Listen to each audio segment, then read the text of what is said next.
He made the move from mainstream media to startup bootstrap blog, and in the process put the chic into geek. Today, Todd Bishop's GeekWire is the go-to site for our region's tech elite, and his events are must-attend for any entrepreneur who wants to see and be seen. Yet, even as Todd and his partners bring long-standing editorial practices to their work, they must also build a business. That's not comfortable ground for most old-school journalists. So how does Todd balance GeekWire's content with its need to grow? And in today's fast-paced media world, how does he use brand to create and sustain a network of followers? I'm Hanson Hossein. Welcome to Four Peaks.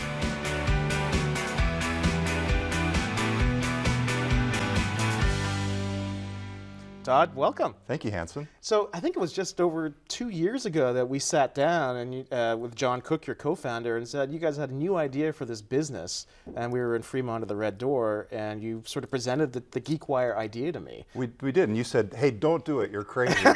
No, actually, you encouraged us. Yeah, I did encourage you, but it was a heck of a risk. I mean, both of you guys have families, and you had a pretty stable position working with Puget Sound Business Journal with Tech Flash. So how's it going so far? Things are going really well. We've been in business for less than 2 years at GeekWire, which is somewhat hard to believe given how far we've come. We've gotten a very sizable following, 2 to 3 times larger than we've ever had in any iteration of what we've done in the past. And so we're very strong, the business is stable and strong, and we're feeling very good about where we are. So why was it so important for you to even make that leap? If it was actually your second leap, the first leap was actually away from the newspapers you both worked at to actually work in a blog when it was not seen as a place to actually make money, and now you decided to have your own company. We worked, of course, as reporters for the Seattle PI back when it was a printed newspaper, and we essentially grew a little bit weary of working for folks who were 3 hours away in different time zones. For the PI, it was with Hearst, and with the Business Journal, even they are centrally located out in Charlotte, North Carolina. And there's something to be said for controlling your own destiny and really saying, okay, this is what we know we need to create, and this is the structure where we have the power to create it ourselves. That seems to be such a well-suited ethos to what this region's about. What do you think is the secret to your success so far? To a certain extent, we've been able to make the leap while still staying true to our journalistic values, and that really is hopefully at the core of what we'll continue to do going forward. John and I both were raised essentially as newspaper reporters. John's mom was a newspaper reporter in Ohio, and I've been a reporter since my high school paper covering the tennis team. So it's the kind of thing that's really just in our blood, and hopefully the type of thing that will keep readers coming back to us no matter what form the entity that we're reporting for takes. So speaking of readers, we got the GeekWire site up right now and looking through it. I mean, it's essentially the content you guys cover. What is it in a nutshell? GeekWire is a national technology news site rooted right here in Seattle, and it's really the only one of its kind in that way. We cover everything from the startups in the garages and the ping pong parlors to the big tech titans of the region, including Microsoft and Amazon. And we're really trying to provide a lens that has a Seattle lens on the technology world. Well, that's an interesting way of looking at it, though, because you said Seattle, but you said national at the same time. So why is the rest of the country interested in what's happening here? There's a lot happening here when you think about not only the startups, but the big tech companies, and even in some cases, not the big tech companies you would normally think of. Think of Valve Software, the company behind Steam, which is really the dominant gaming platform for PC. And so it's the kind of situation where you've got companies doing things here that everyone else around the country wants to know about. So what you've done, rather than dilute yourself in being a place for national content, you've actually given a sense of place that people actually find interesting. That's right, and there's no reason that there shouldn't be a strong national technology news site based in Seattle, just as there are dozens upon dozens of strong national tech news sites based in Silicon Valley. We really need that here for our region to be recognized on that national stage, and that's part of what we're doing at GeekWire. So why aren't there more of you or more sites competing with you doing this? If obviously if there's demand and there's a market for it. It's a great question. I'm not sure. It's a situation where Seattle's tech market is smaller than Silicon Valley. I think we could have other sites doing it here. There are some sites that are here doing similar things, but in terms of one that's really rooted solely in Seattle, it's us. So I'm looking at your site right now, and I always I go to your site like 6 or 7 times a day. So I'm adding Awesome. to your traffic. You're the one. That's great. So I think it's the place to go to actually understand what's going on in my world, and we're running this digital media graduate program. So looking at most commented, one of the ones you've actually been involved with some of these blog posts that have really hit the mark, and I think it's the one about your Windows Phone. Now I wonder how you handle this. So we're in Microsoft's front yard and backyard here, right? There must be huge pressure to be positive or to be at least be effusive about what's going on with Microsoft because so many people work at that company. So how do you balance that out? You have a Windows Phone. Was that because you're trying to be nice or because you actually think it's a functional phone? It was more of an experiment with the Windows Phone to really cover the company through hands-on experience and say, okay, what is it actually like to sit down with this technology and try and incorporate it into my own life as a way of covering the company? We do focus on the companies that are here, Microsoft, Amazon, everyone else, but it's not in a biased way. It's in a very clear-eyed way of saying, hey, what are the realities of what these companies are doing, what they're doing right, what they're doing wrong, and that's really how we approach it. And that's a great example because what we try to do is get that hands-on experience to be able to relay that information accurately based on how we view it. So when you see 78 comments, which is actually pretty high for you guys, and you compare that to your regular blog post, and you guys are putting out 10 or 15 reports a day, do you feel almost a compulsion to chase that kind of popularity for everything you do? Not generally, no. It's the type of situation where we're hoping to write things that resonate with the audience that we're hoping to attract. And so in that way, it's something that you can use the comments, for example, as one metric to know that what you've written has resonated. But it's not necessarily something where if you don't get a ton of comments, you're worried about it not resonating, because you can really look at other metrics to see that it's going well. And you guys are still a startup, which is why people sort of That's right. connect so well to you. I mean, we're actually showing some video right now of your empire, which is actually a small office in Ballard. Very briefly, part of the business is also events. I mean, I've been to some of those events. So there are 800 people. This is the go-to place for a lot of folks in the tech industry here. Yeah, what we're trying to do is provide that connection in the community, not only online, but in person is very important. And we run about 9 events a year, ranging from a big conference to small meetups, and it's a situation where we really do believe that there's a value to that kind of in-person connection, and we can be the venue for that and really provide the connections among the different people in the community. That's great. Well, when we return with Todd Bishop, we'll ask him how he scales his company up with events like that while maintaining a sense of proportion.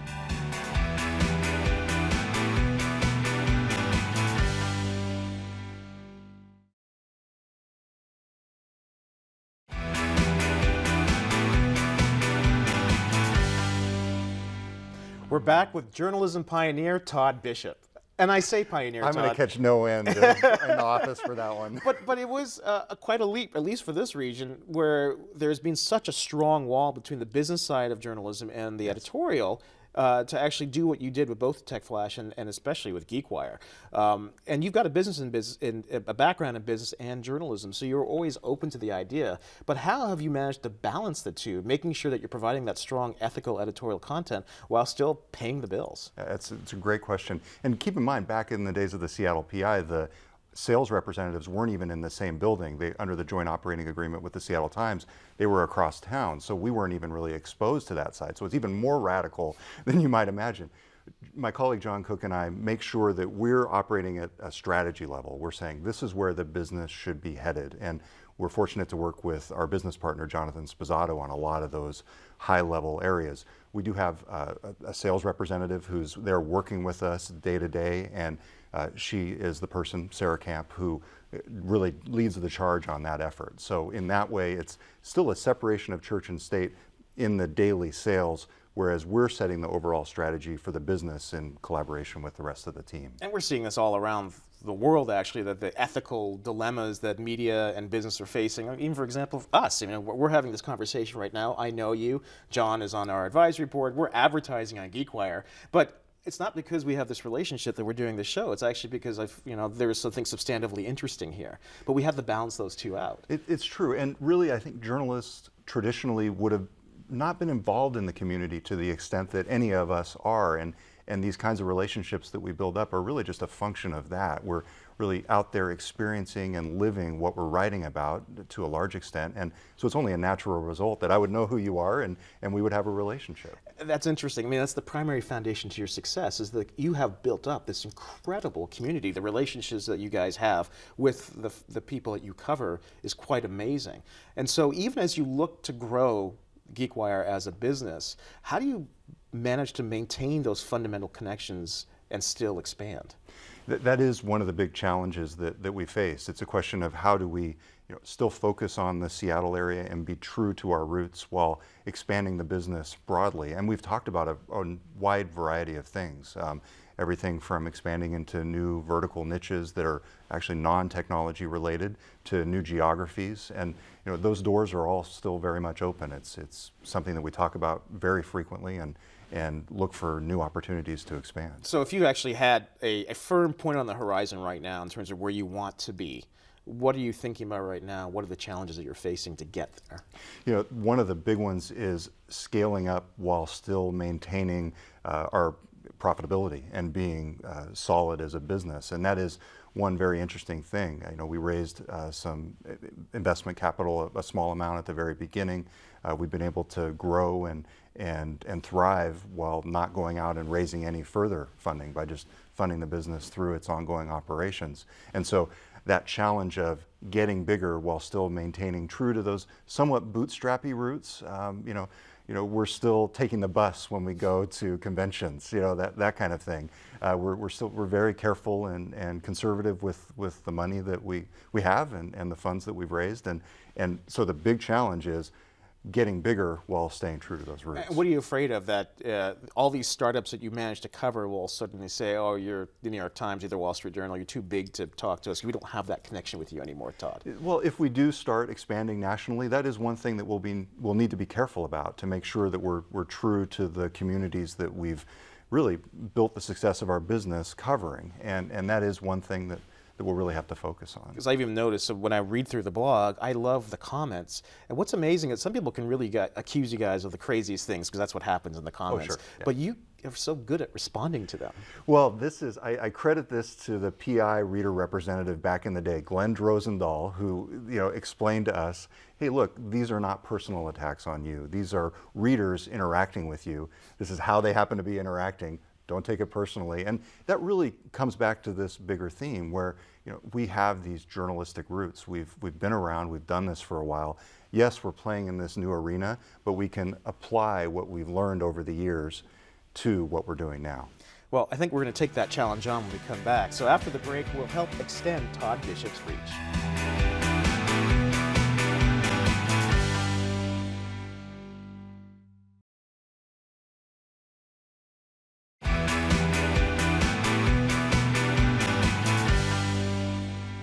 Todd Bishop, entrepreneurial journalist. Let's see if we can apply a little Four Peaks therapy to your challenge. This is very much the kind of thing we do with our students in our classes and our graduate program as well, who are professionals in their own right. So you've identified this challenge that you're trying to grow even as you maintain this really crucial connection to the community. And you've got some pretty amazing things other than just the blog. You've got your events. You also have Seattle 2.0. Right, we acquired a company called Seattle 2.0 last year, which is very startup oriented. So this is fundamentally a question, I mean, we call this is very sociological, but you've got something called social capital here. You're building these communities by having this capital with the people within these networks who are interested in working with you, but it's very much a close-knit network, and you want to go well beyond that. That's very accurate, yes. So are there elements of your business that you could focus or double down on even further to actually guarantee to these people that you haven't forgotten them, even as you cross the bridge and actually connect to people who don't normally come into your circles? Yeah, there certainly are, and the events do get to that. I mean, that really is the heart of a community, is the ability to connect in person, and that is one thing that no matter what we do, we plan to maintain to a large extent, and that is one potential counterbalance to what you're talking about. I'm also really curious, though, about online communities and how you look at social networks in that Yeah, way. well, I think that's because I think you've got almost a social network with your blog, right? You've got the comments, you've got the content, but it seems to me that you could actually extend that a bit further depending if you had the human resources to actually sustain it, which is actually to create almost the equivalent of some kind of highfalutin bulletin board, where it's beyond just the day-to-day content that you're feeding there, but actually sustaining and supporting people's conversations and their own needs through that. On top of that, when I go to a GeekWire event, although these are very much my people in the tech world, even in our program, we're expanding well beyond tech, and I know that's what you want to do, and the Geek is actually just one part of the franchise. It's actually the wire that matters most for you guys, is that can you maintain that very heavy entrepreneurial tech focus while getting away from that a little bit? Because it strikes me that it is a very niche audience, and how can you keep them happy while going a little bit more mainstream? That's right, and even the word geek in itself is not necessarily tech, and that's something we talk about a lot, getting more into the geek culture and the video games and things that are not really startup tech oriented, but more geek lifestyle. And we've headed that direction a little bit, but that is another way that we could potentially expand the breadth of the business. So the fundamental question is, I mean, you've got some great content, and even people like Monica Guzman who are coming and blogging about things that are a little more consumer-oriented. Could you rely on some of the influencers in your community to actually broaden that out so you're not just talking about business and tech? And can it reside entirely on the GeekWire site, or do you actually have to create a new site? That is something we've talked about internally, and I'd actually love to get your advice on that. You know, we've actually gone out and acquired a couple other domain names that play off of the different themes that we've done, and so it's something we talk about, and it's something we debate internally, and we haven't come to any final decisions. So maybe you can weigh in on this. I mean, you're one. already playing in various different platforms. You got your radio show. We do. And so I know the GeekWire is such a powerful name, but maybe it is time to take a little risk on a satellite site that maybe still has the wire, but it's actually, the brand is not that. It's ultimately the relationships that you and John have made, and you guys are it. And I know that's not sustainable as you get bigger, but I think at least there's a little bit of capital that people are willing to invest further and say, you know what, I get what we're trying to do, these guys are trying to do, we support them.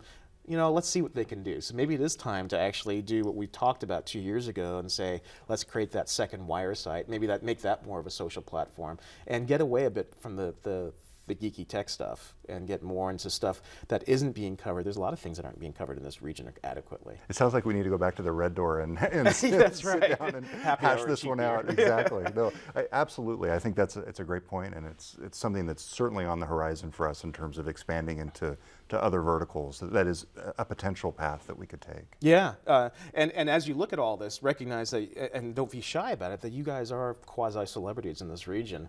And how do you actually continue to bring your personality to that game? Do you feel comfortable with that? Well, certainly, I don't feel comfortable being called a quasi-celebrity. I'm a big celebrity. No, I'm kidding. I'm kidding. No, I'm kidding. No, I don't feel. You know, we really are in a lot of ways a reflection of the community that we cover, and the strength of GeekWire is a reflection of the fact that you have very strong tech companies here and people around the world that want to know about them. We feel like we're good at covering those companies, and so that in that way we're a good venue to learn about those places. But in general, I think our hope is that the quality of the journalism will just be there no matter what we do. I think that's a great way to look at it. So we'll be right back as GeekWire's Todd Bishop teaches me a new way to create and share content.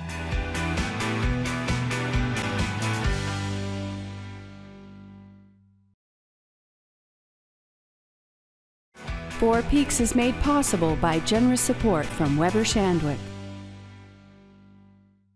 Well, we're in the heart of the GeekWire empire where Todd Bishop is going to show me a thing or two. So Todd, what are you going to teach me? I'm going to show you how to connect your traditional DSLR camera to the cloud and have it do all sorts of things with the photos magically without even doing anything but pressing the button on the camera. Why don't I just do this with my smartphone? Well, because a lot of people still end up using DSLRs out there, and when we go out on assignments, if possible, we try and use a regular camera. You're a professional journalist after all, right? Yes, we like to think of ourselves that way, and we're old newspaper reporters, but to a certain extent we try and upgrade our digital imagery as much as we can. Got it. So what are you using? So we've got basically a Sony Alpha, a traditional entry-level DSLR that we like to use, and I've got embedded in here an iFi SD card. So these are the wireless transmitters, basically. There's a little antenna on this or something, There is, isn't there? in fact. So this will actually transmit your pictures over the Wi-Fi network to your computer. What I love to do, I love to geek out on the Mac Automator program. What, you like to geek? Exactly. There's a sort of a little used program inside OS X called Automator, and you can use it to route files all over the place and do different things, basically as an automated task. So did you have to write the script for that or something? But it's very sort of not a user. programming language No, or it's anything. very the UI is very intuitive. You can just basically tell it what to do. So I have the pictures going from here to my Mac, and then I resize them automatically and automatically route them to a Dropbox account that we've actually connected to your phone. So we should be able to take a picture of you and have it just automatically go through my computer into the cloud onto your phone. So, should we give it a test? Yeah, let's try it. Let's see if we can work. I'll try a So let me couple just make couple sure shots of you. I got the Dropbox thing going here, so I can see it come magically appear. Okay. All right, give me a big smile, Hanson. I'll take a few shots and get them to upload. All right. So you have to be on Wi-Fi. Yep. So it's uploading the first of the pictures now, and it depends in part on the speed of your Wi-Fi network, but it'll basically just upload the picture into the computer, and then from there the magic will happen. There we go. All right, there you are. So I'm going to pull it up here. There we go. Yep, so the same picture. So this basically went from my camera to the computer. It was resized to make it a little bit easier to deal with the cloud. All right. Automatically inside the computer, sent to the Dropbox folder, and since that Dropbox folder was synced with your Dropbox app on your phone, you were able to pick it up automatically. That's great. And do you have the professional version of Dropbox? Or No, just standard version of Dropbox. And this is also a little bit more of the bootstrapping strategy, because you can pay the iFi folks to get a subscription to have more of a long-lasting cloud account. But this is the way to sort of do it on the cheap. You're total off-the-shelf magic here, aren't we? We're trying. That's great. Well, thank you. Absolutely. Well, thanks to Todd Bishop from GeekWire, I am in the cloud, and his really cool bootstrap technology. Back to the studio. So how do we get back here so fast? Well, the magic of editing. That's right. Well, thanks for showing me that, and thank you for being here, Todd Bishop of GeekWire. We invite you all to extend your reach by connecting with us at 4peaks.org. I'm Hanson Hossein. Production of 4 Peaks would not be possible without the generous support of our sponsors.